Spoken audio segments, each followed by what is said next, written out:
वंदे मातरम। नमस्कार, जय श्री राम। सरकारें अभी नगद राशि देने की योजनाएं बना रही हैं और देती चल रही है। हमारे तो मध्य प्रदेश से शुरुआत हुई 1000, फिर 1250। हमारे यहाँ अभी भी 1250 ही दिए जा रहे हैं, लेकिन आगे चल के महाराष्ट्र चुनाव हुए। महाराष्ट्र में इसको लेकर के फिर 1500 रुपये शुरुआत हुई, फिर झारखंड में 1500 की घोषणा, फिर किसी ने 2000। अभी दिल्ली में तो बात बढ़ते बढ़ते ऐसा लग रहा है जैसे बोलियां लगती रही, और बोली लगते लगते 2500 भारतीय जनता पार्टी ने बोल दिया कि हम जो बहनों को, माताओं को, महिलाओं को 2500 रुपये प्रति माह देंगे। अब सरकार तो चुन के आ गई, उसमें 2500 भी एक कारण रहा, अन्य अन्य सारे कारणों के साथ में। भाई वो पूरी दारू पार्टी थी।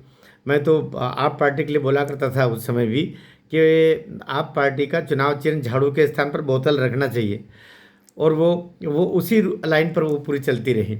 तो वो तो हो गया, और अंततोगत्वा भारतीय जनता पार्टी चुन के आ गई। नया मुख्यमंत्री भी हमारी आदरणीय बहन रेखा गुप्ता जी चुन के आ गई, मनोनीत हो गई, नेता चुन ली गई। वो काम कर रही है और बड़ी दबंगता से कर रही है। अभी जो बोले कि मैं बनिए की लड़की हूँ, फालतू 1 रुपया भी खर्च करने वाली नहीं हूँ मैं। सरकार का धन है, जनता का धन है, उसको बहुत संभल करके मैं इनका उपयोग करूँगी। मैं व्यर्थ बिल्कुल जाने नहीं दूंगी। इसलिए एक गुलदस्ते से 25 लोगों के साथ उन्होंने फ़ोटो करवा लिया। हर गुलदस्ता 500-1000 रुपये का आता है, और इतना पैसा व्यर्थ का, क्योंकि ये गुलदस्ता आप जो अपने जेब से खर्च कर रहे हो, कहीं ना कहीं से तो वापस निकालोगे आप ये पैसा। तो तो ये अप्रत्यक्ष रूप से ये संकेत करते हुए, समझाते हुए बोला कि ये एक गुलदस्ता है, इसी के साथ फ़ोटो करवा लो। तो बड़ा मैं सोचता हूँ कि खुलेआम स्पष्ट बात, कोई प्रोटोकॉल, कोई फालतू की औपचारिकता नहीं।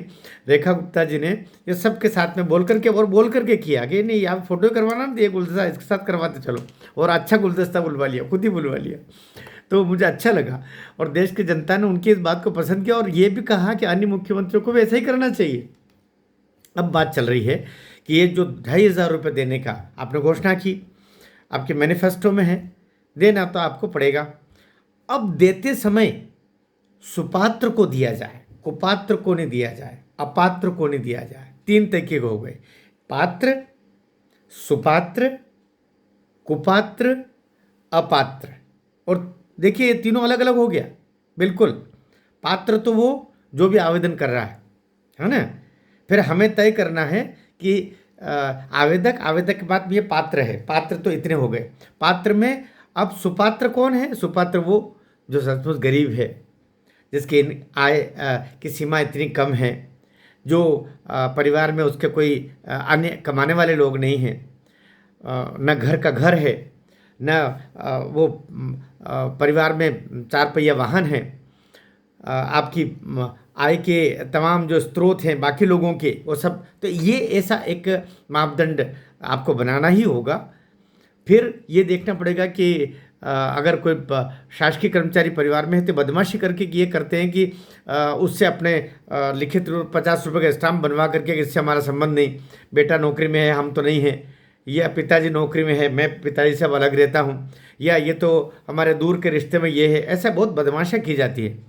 तो इसके लिए सख्त से सख्त कानून बना करके, और इस तरीके से पूरी बागड़बंदी होना चाहिए कि सरकार के धन का कोई दुरुपयोग करने की हिम्मत भी न कर पाए, अन्यथा उसके खिलाफ इतना सख्त कार्रवाई फिर हो कि अन्य लोगों के लिए भी वो सबक बन जाए। लिहाजा वो सुपात्र को मिले, अपात्र को नहीं मिले। अपात्र मतलब वो किसी न किसी तरीके से बदमाशियां करके उसको लेने का उपक्रम कर ले, वो अपात्र है।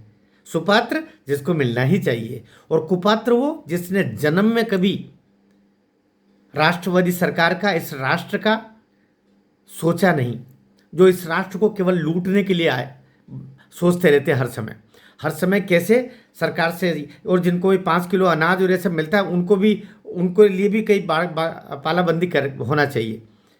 जो केवल सरकार को लूटने का योजना बनाते रहते हैं, या एक घर में चार पत्नियां हैं, है ना, बहुत सारी औरतें हैं, टोलर का टोलर सब में। हमारे मध्य प्रदेश में ऐसा हो रहा है, क्षमा करना, जहाँ एक वर्ग विशेष की घर में 7-7, 10-10 औरतें ले रही हैं, एक घर में वो 25-50 हज़ार रुपये उनके इसी के जा रहे हैं, सरकार की योजना का हर महीने जा रहे हैं। तो ऐसा नहीं होना चाहिए। एक संयुक्त परिवार में एक स्त्री को मिलना चाहिए, और अगर आपके 3-4 पत्नियां हैं तो एक पत्नी को मिलना चाहिए, बल्कि ऐसे में तो एक भी पत्नी को नहीं मिलना चाहिए। अगर किसी पुरुष की 4 औरतें हैं तो फिर चारों को नहीं मिलेगा और उस व्यक्ति को दंडित किया जाना चाहिए। तो आपको कहीं ना कहीं आय, संयुक्त परिवार, सिंगल परिवार, शासकीय जो जो नौकरी, या फिर अन्य आय के साधन में संयुक्त आय के साधन, और जो बीच में जो रास्ते निकाले जाते हैं, या आपकी राष्ट्र के प्रति आस्थाएं। दिल्ली में तो रोहिंग्या भी बहुत सारे बैठे हुए हैं, बांग्लादेश में बहुत सारे घुसे पड़े हैं, तो उनका चाक चौबंदी करके और फिर ये दिया जाना चाहिए, वरना ये इतना बड़ा कारण बनेगा धन के अपव्यय का, रेखा दीदी, कि आप रेखा नहीं खींच पाओगी। इसलिए पहले तो सही रेखा एक बार में खींचे। आपको आवश्यक नहीं है, ये कितने आपको मीडिया उकसाए कि आप 8 मार्च को दे दो, या 8 मार्च 25 भी हो सकता है, 8 मार्च 26 भी हो सकता है, 8 मार्च 2027 भी हो सकता है, जब दे।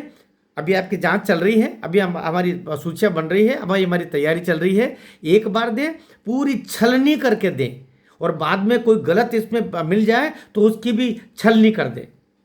तो ये आपको सोचना पड़ेगा, तब जाकर के न्याय होगा। जल्दबाजी इस कार्य में बिल्कुल नहीं होना चाहिए। रेखा जी, आपसे निवेदन है। भारत माता की जय।